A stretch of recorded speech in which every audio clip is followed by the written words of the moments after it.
C'est grâce à vos dons volontaires et réguliers que nous pouvons faire ce travail. Merci à tous.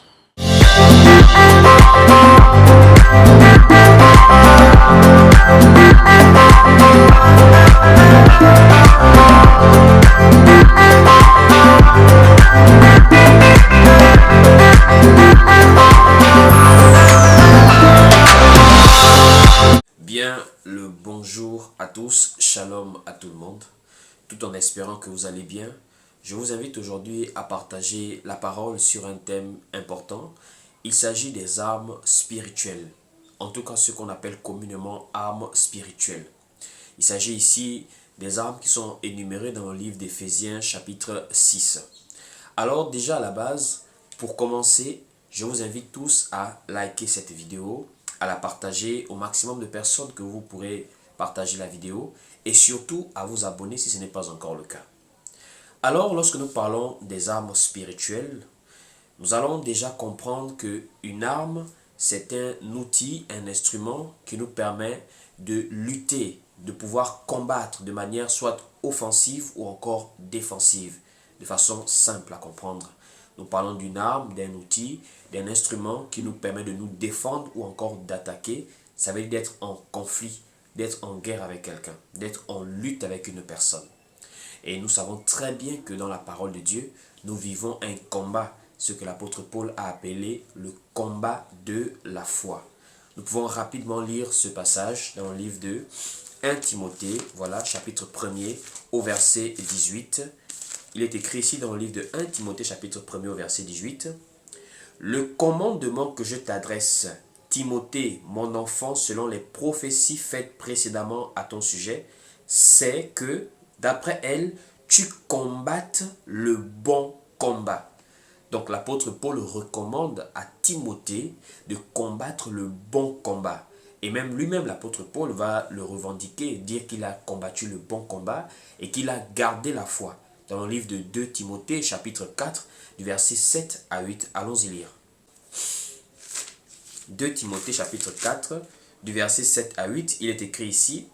« J'ai combattu le bon combat, j'ai achevé la course, j'ai gardé la foi.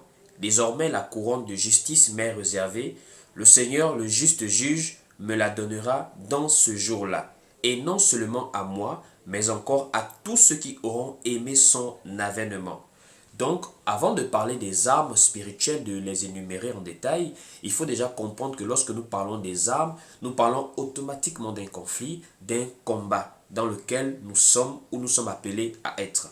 Voici pourquoi, lorsque nous comprenons la pensée des armes spirituelles, nous devons également comprendre la pensée de combat dans la vie de foi. Ainsi, si nous remarquons très bien, lorsque l'apôtre Paul parle de combat de la foi, ce n'est pas tant un combat où nous allons lutter contre une personne en particulier, mais c'est un combat qui consiste à garder la foi, c'est-à-dire à persévérer. Et c'est même cette notion qui va également accompagner l'énumération des armes spirituelles dans le livre d'Éphésiens chapitre 6. Parce que nous allons bien comprendre en détail que lorsque nous parlons des armes spirituelles, en réalité, nous sommes également en train de parler des outils qui nous permettent de persévérer dans la foi. Voici pourquoi vous allez voir, on a l'expression « tenez ferme ». Ça dit persévérer. Ça veut dire vraiment, il faut tenir bon par rapport à la vie dans la foi, par rapport à la persévérance. Alors, allons-y voir ce dont nous parle le livre d'Éphésiens chapitre 6 pour pouvoir énumérer les armes spirituelles ou encore les armes de Dieu. Parce que dans le livre d'Éphésiens, en réalité, il n'est pas question de armes spirituelles. Ce n'est pas le terme qui est utilisé, mais nous voyons le terme utilisé pour parler des armes. Nous disons armes de Dieu. Alors, allons-y lire Éphésiens au chapitre 6 pour voir. Éphésiens chapitre 6 à partir du verset 11. Éphésiens chapitre 6 à partir du verset 11, il est écrit ici. Revêtez-vous de toutes les armes de Dieu. De toutes les armes de Dieu, afin de pouvoir tenir ferme contre les ruses du diable. Donc, on voit ici qu'il s'agit de tenir ferme, il s'agit de persévérer. Ce n'est pas directement que nous sommes en conflit contre le diable lui-même ou bien contre les sorciers. Bien que ce conflit existe, hein, nous luttons contre les ruses du diable, nous luttons contre l'adversaire, nous luttons contre les démons, contre les sorciers. Mais cette lutte consiste à garder la foi. Ce n'est pas tant une lutte où on va se lancer des choses, mais c'est beaucoup plus une lutte où nous sommes appelés à demeurer fermes malgré les moments difficiles, les persécutions, les épreuves par lesquelles nous pouvons passer dans la vie de foi. Donc ici, à partir du verset 12, il est écrit ici, « Car nous n'avons pas à lutter contre la chair et le sang, mais contre les dominations, contre les autorités, contre les princes de ce monde de ténèbres, contre les esprits méchants dans les lieux célestes. » Au verset 13, « C'est pourquoi prenez de toutes les armes de Dieu, afin de pouvoir résister dans le mauvais jour et tenir ferme après avoir tout surmonté. » Donc, nous avons des ennemis, nous avons des adversaires. Le diable qui est en tête, avec les démons, les princes du monde des ténèbres et toutes ces entités spirituelles, démoniaques, même des sorciers, des personnes qui pratiquent la sorcellerie, nous pouvons être en conflit avec ces personnes.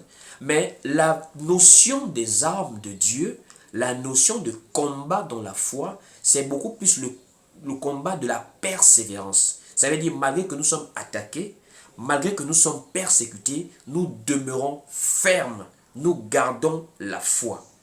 Alors ici au verset 14, il est écrit ici, « Tenez donc ferme » et on commence à énumérer les armes en question, les armes de Dieu, mais que plusieurs personnes appellent communément les armes spirituelles. Alors nous avons ici, au verset 14 toujours, « Tenez donc ferme, ayez à vos reins la vérité pour ceinture. » Vous voyez? Ici, ce ne sont pas des armes comme on peut imaginer. Ça veut dire vraiment, on a des armes pour combattre quelqu'un, des machettes, des couteaux que des personnes utilisent de manière, avec l'ignorance en fait, dans beaucoup de bâtiments, beaucoup d'assemblées appelées églises entre griffes. Des gens font souvent des choses terribles. Alors qu'ici, nous voyons clairement que l'apôtre Paul dit aux Éphésiens, « Ayez à vos reins la vérité pour ceinture. » Alors quand nous parlons de vérité, qu'est-ce que la vérité? Il faut déjà savoir que la vérité est personnifiée en une personne. Dieu étant dans un corps de chair appelé Jésus-Christ. Donc Jésus-Christ lui-même, il dit, il est le chemin, la vérité et la vie. Nous pouvons aller lire ça dans le livre de Jean, voilà. L'évangile selon Jean au chapitre 14. Il est écrit ici, dans l'évangile selon Jean au chapitre 14. Voilà, donc Jean au chapitre 14 au verset 6. Il est écrit ici, Jésus lui dit, je suis le chemin, la vérité et la vie. Nul ne vient au Père que par moi. Donc la vérité est une personne. Et cette personne, au commencement, était la parole. Puisque le livre de Jean en question, au chapitre 1er, nous dit, au commencement était la parole. Et cette parole s'est faite chair. Donc, quand on dit la vérité, on est en train de parler de Jésus-Christ. On est également en train de parler de la parole de Dieu. Puisque Jésus-Christ va maintenant dire, ta parole est la vérité, lorsqu'il parle à Dieu dans la prière sacerdotale, que nous pouvons remarquer dans le livre de Jean chapitre 17, au verset 17, Jésus-Christ va dire, Père, sanctifie-les par ta vérité, ta parole est la vérité. Donc la parole, c'est Jésus-Christ, et Jésus-Christ est la vérité. En un mot, nous sommes appelés à marcher dans la vérité, c'est-à-dire marcher selon la parole de Christ. Allons-y lire Jean chapitre 17 au verset 17. Il est écrit ici, « Sanctifie-les par ta vérité, ta parole est la vérité. » Donc c'est cette vérité, cette parole de Dieu, cette parole de Christ que nous sommes appelés à avoir pour base en tant qu'Église, en tant que peuple de Dieu, en tant que disciple du Seigneur Jésus-Christ. C'est même ce que l'apôtre Paul va d'ailleurs dire à Timothée, que l'Église de Dieu est l'appui et la colonne de la vérité. Allons-y lire le livre de 1 Timothée, chapitre 3, au verset 15. Nous sommes ici dans le livre de 1 Timothée, chapitre 3, au verset 15, il est écrit ici, à partir du verset même 14. 1 Timothée 3, du verset 14 à 15, nous voyons aussi, il est écrit, « Je t'écris ces choses avec l'espérance d'aller bientôt vers toi, mais afin que tu saches, si je tarde, comment il faut se conduire dans la maison de Dieu, qui est l'église du Dieu vivant, la colonne et l'appui de la vérité. » Donc ici, l'apôtre Paul met encore en relief la base de l'église qui est la vérité, qui est simplement Christ, car Christ est la pierre angulaire, Christ est le roc sur lequel est bâtie l'église de Dieu. Voici pourquoi la vérité, qui est la parole, qui est Jésus-Christ, est la base même de l'enfant de Dieu. Voici pourquoi cela est représenté comme étant la ceinture spirituelle du chrétien. Alors on repart pour voir maintenant l'autre arme de Dieu qui est présentée dans Éphésiens chapitre 6. Donc ensuite, après le verset 14, on voit ici, « Tenez donc ferme, ayez à vos reins la vérité pour ceinture. » Ensuite, nous passons à une autre arme. On dit ici, « Revêtez la cuirasse de la justice. » Alors, la justice, plusieurs personnes peuvent comprendre la justice comme étant l'égalité, que chacun est récompensé en fonction de ses œuvres. Et c'est même ce que la parole de Dieu nous enseigne, que nous serons, couronnés en fonction de nos œuvres, ou encore nous allons rendre à Dieu en fonction de nos œuvres, nous rendrons des comptes à Dieu. Mais ce que plusieurs personnes oublient, c'est que Dieu, lui, nous a donné la grâce. Il nous a fait grâce de la vie éternelle. Nous n'allons pas obtenir la vie éternelle par rapport à nos œuvres en tant qu'êtres humains, mais nous allons obtenir la vie éternelle par rapport au fait d'avoir cru en Jésus-Christ. Donc ainsi, nous ne sommes pas justifiés par les œuvres de la loi, ça veut dire les œuvres du faire ou de ne pas faire, des interdits que Dieu établit, parce que l'être humain ne pouvait pas supporter, ne peut pas vivre dans ce corps de chair sans pour autant faillir. La chair est faible. Voici pourquoi même depuis avec le peuple d'Israël, nous avons pu voir que la loi n'a rien amené à la perfection. C'est comme depuis Adam. Adam avait la loi, l'interdiction, il n'a pas pu être sauvé avec cette loi. Voici pourquoi nous, dans la foi, la justice vient par la foi en Jésus-Christ. Et c'est même ce que l'apôtre Paul enseigne dans le livre de Romains. Allons-y lire quelques passages. Nous allons déjà prendre Romains chapitre 1er au verset 17. On va lire Romains, voilà. Chapitre 1er au verset 17. On va lire. Donc Romains 1 au verset 17, il est écrit ici. Parce qu'en lui est révélée la justice de Dieu par la foi et pour la foi, selon qu'il est écrit, le juste vivra par la foi. Donc on n'est pas sauvé par l'œuvre de la loi. Nous ne sommes pas sauvés par la justice dans le sens où ce que Dieu a dit de faire, nous avons pu faire ça sans faillir. Nous sommes sauvés parce que Dieu nous a fait grâce que malgré nos imperfections, le fait de croire en Jésus-Christ nous donne la justification d'avoir accès au salut. Donc notre salut, notre justice est maintenant sur la base de notre foi en Jésus-Christ. Ainsi, nous pouvons voir par exemple comment l'apôtre Paul en parle également dans le même livre de Romains, chapitre 3, à partir du verset 21, en nous faisant comprendre que, étant humain et ayant hérité du péché depuis Adam, tout être humain est pécheur et est privé de la gloire de Dieu. Donc on ne peut pas avoir une justice par nos propres moyens. La justice nous vient de la grâce que Dieu nous a faite par le Seigneur Jésus-Christ. On peut aller lire ça dans Romains chapitre 3, à partir du verset 21, il est écrit ici. Mais maintenant, sans la loi est manifestée la justice de Dieu, à laquelle rendent témoignage la loi et les prophètes. Justice de Dieu par la foi en Jésus-Christ pour tous ceux qui croient, il n'y a point de distinction, car tous ont péché et sont privés de la gloire de Dieu. Et ils sont gratuitement justifiés par sa grâce, par le moyen de la rédemption qui est en Jésus-Christ. C'est lui que Dieu a destiné par son sang à être pour ceux qui croient une victime propiatoire afin de montrer sa justice parce qu'il avait laissé impunis les péchés commis auparavant au temps de sa patience afin dis-je, de montrer sa justice dans le temps présent, de manière à être juste, tout en justifiant celui qui a la foi en Jésus. C'est tellement clair que notre justice nous vient de la foi en Jésus-Christ.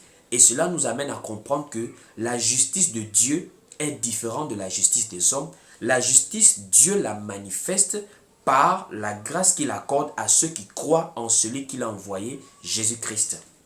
Ainsi, la justice est également l'arme du chrétien, l'arme du disciple de Jésus-Christ, cette justice qui l'amène à croire en Jésus-Christ et qui le justifie par cette foi en Jésus-Christ. Après la justice, nous avons encore une autre arme que nous allons voir dans Éphésiens. Éphésiens, toujours, nous repartons dans notre texte de base. Éphésiens chapitre 6, nous sommes maintenant au verset 15. Il est écrit ici au verset 15, « Mettez pour chaussure à vos pieds le zèle que donne l'évangile de paix. » Alors c'est assez clair, hein? Quand on parle de l'évangile, nous parlons de la propagation de la bonne nouvelle dans le monde entier. Et c'est même ce que la parole nous dit dans Romains chapitre 10, à partir du verset même 13, que pour être sauvé, quiconque invoquera le nom de Dieu, le nom de l'Éternel sera sauvé. Mais comment des gens pourront-ils être sauvés s'ils n'entendent? Comment entendront-ils si personne ne prêche? Donc en un mot, quand on parle du zèle que procure l'évangile de paix, il s'agit simplement du zèle, de cette volonté que l'Église doit avoir à pouvoir propager la bonne nouvelle de Jésus-Christ. Allons-y lire cela dans le livre de Romains, chapitre 10, à partir du verset 13. Nous sommes dans Romains, chapitre 10, à partir du verset 13, il est écrit ici. « Car quiconque invoquera le nom du Seigneur sera sauvé. Comment donc invoqueront-ils celui en qui ils n'ont pas cru? Et comment croiront-ils en celui dont ils n'ont pas entendu parler? Et comment en entendront-ils parler s'il n'y a personne qui prêche?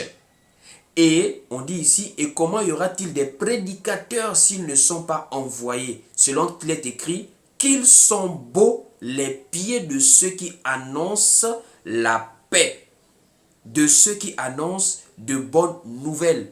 Or, on parle de pieds ici par rapport à l'annonce de la bonne nouvelle, de la paix. Et quand on parle des âmes spirituelles, le zèle devient maintenant comme des chaussures que procure l'évangile de paix. Repartons lire cela. Nous sommes dans Éphésiens. Nous avons déjà compris qu'il s'agit des prédicateurs de l'évangile, des disciples en tout cas qui annoncent l'évangile de plusieurs moyens. Par la prédication, par le témoignage, par, voilà, aujourd'hui avec notre époque moderne, par la conduite des femmes dans leur ménage, par le comportement, même par notre manière de vivre, on véhicule l'évangile, la sainte doctrine du Seigneur Jésus-Christ. Donc, quand on repart dans le livre d'Éphésiens, nous comprenons maintenant comment cette pensée est liée directement à Éphésiens 6 là. Donc, Éphésiens 6 au verset 15, on dit ici, « Prenez pour chaussure à vos pieds le zèle que donne l'évangile de paix. » Et cet évangile de paix, c'est ce zèle-là qui représente les chaussures. Le Seigneur lui-même a enseigné dessus lorsqu'il disait aux apôtres d'aller. On se déplace, donc aller faire de toutes les nations des disciples. Dans Matthieu 24, il dit, cette bonne nouvelle sera prêchée dans le monde entier pour servir de témoignage. Donc nous voyons également que cette mission de propager l'évangile est une mission que le Seigneur Jésus-Christ lui-même donne à l'Église, qu'il faut que cette bonne nouvelle soit prêchée dans toutes les nations. Après les chaussures qui représentent le zèle, nous partons encore prendre une autre arme. Nous voyons ici, au verset maintenant 16, « Prenez par-dessus tout le bouclier de la foi avec lequel vous pourrez éteindre tous les traits enflammés du malin. » Donc le bouclier de la foi, c'est assez clair. La foi, c'est la base. Il est écrit dans le livre de Romains chapitre 10 au verset 17. « Et la foi vient de ce que l'on entend, et ce qu'on entend vient de la parole de Christ. » Et le livre de Romains chapitre 11 nous enseigne clairement que sans la foi, il est impossible d'être agréable à Dieu. Donc la foi même, c'est ce qui nous sauve, puisque nous sommes sauvés par le moyen de la foi en Jésus-Christ. Allons-y lire ces passages. Nous prenons déjà Hébreux qui nous enseigne que sans la foi, on ne peut pas être agréable à Dieu. Hébreux chapitre 11 au verset 6, il est écrit ici. « Or, sans la foi, il est impossible de lui être agréable. Car il faut que celui qui s'approche de Dieu croit que Dieu existe et qu'il est le rémunérateur de ceux qui le cherchent. Et sans cette foi-là également, on ne peut même pas parler de salut en fait. Allons-y voir le livre de Éphésiens chapitre 2 pour comprendre. Éphésiens chapitre 2. Ici, nous sommes à partir du verset même 8, voilà. Éphésiens chapitre 2 à partir du verset 8, il est écrit ici. C'est par la grâce de Dieu que vous êtes sauvés par le moyen de la foi et cela ne vient pas de vous, c'est le don de Dieu. Donc c'est par la grâce que nous sommes sauvés par le moyen de la foi. Il faut croire en Jésus-Christ pour être sauvé. Ça veut dire mettre foi en sa parole. Donc la foi est une base, ce qui nous sert de bouclier lorsque nous passons par des moments difficiles, d'avoir foi en Dieu, que Dieu est la solution à toutes sortes de problèmes.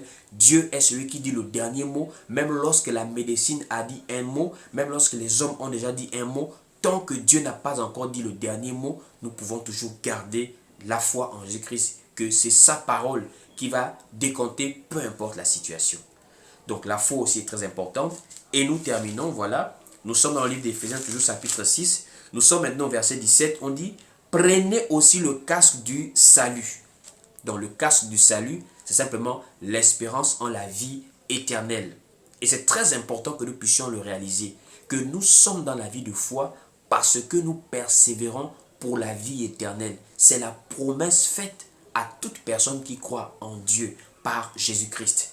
Voici pourquoi le livre de 1 Jean chapitre 2 verset 25 nous enseigne que et la promesse qu'il nous a faite, c'est la vie éternelle. Allons-y lire 1 Jean chapitre 2 au verset 25. Il est écrit ici dans 1 Jean chapitre 2 au verset 25. Et la promesse qu'il nous a faite, c'est la vie éternelle. Et nous demeurons dans cette persévérance pour cette vie éternelle en Jésus-Christ. Par exemple, ce que Jésus-Christ enseigne dans Matthieu, chapitre 24, verset 13, il dit là-bas que « Mais celui qui persévérera jusqu'à la fin sera sauvé ». Donc, le salut est même ce qui est la base de notre espérance. Voici pourquoi, par exemple, le livre de Hébreux, chapitre 9, verset 28, nous enseigne que Jésus-Christ reviendra dans sa seconde venue pour chercher ceux qui l'attendent pour leur salut. La notion du salut est la notion qui donne la force de persévérer dans la vie de foi. Allons-y lire Hébreux, chapitre 9, au verset 28. Il est écrit ici. De même, Christ qui s'est offert une seule fois pour porter les péchés de plusieurs, apparaîtra sans péché une seconde fois à ceux qui l'attendent pour leur salut. La notion du salut. Et on termine dans Éphésiens, chapitre 6, là. Nous sommes déjà dans... Voilà l'épée. Donc, Éphésiens chapitre 6 au verset 17, on dit « Prenez aussi le casque du salut et l'épée de l'esprit qui est la parole de Dieu. » L'épée. Nous savons que l'épée représente la parole de Dieu. Non seulement le livre des Hébreux nous enseigne déjà que la parole de Dieu est une épée à deux tranchants. Voilà, nous allons lire Hébreux qui nous enseigne que la parole est une épée à deux tranchants. Voilà. Hébreux.